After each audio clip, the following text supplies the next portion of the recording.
दुःख दूर करण्यासाठी कृष्णाच्या ह्या 3 मंत्राचा जप करण्याआधी एकदा ओम श्री कृष्णाय शरण्ये मम मंत्र उच्चारित करावे.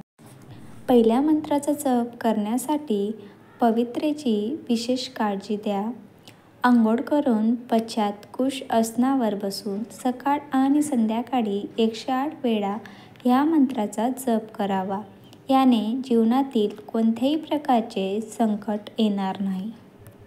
ओम कृष्णाय वासुदेवाय हरये परमात्मने प्रणतः केशनाशाय गोविंदाय नमो नमः. कोणत्याही प्रकारचे संकट आल्यास श्रद्धापूर्वक ह्या मंत्राचा जप करावा.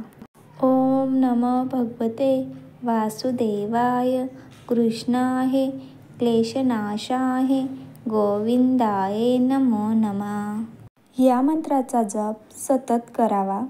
चालता फिरता, उठता बसता कोणत्याही क्षणी या मंत्राचा जप करत राहिल्याने व्यक्ती कृष्णाशी जुळलेला राहतो. याने भक्त मोक्ष प्राप्तीचा मार्गावर चालायला लागतो. मंत्र हरे कृष्ण कृष्ण कृष्ण हरे हरे, हरे राम राम राम हरे हरे. जर तुम्हाला माझा व्हिडिओ आवडला असेल तर जास्तीत जास्त शेअर करा, लाईक करा, कमेंट करा आणि नवीन असाल तर चॅनलला सबस्क्राईब करायला विसरू नका. धन्यवाद.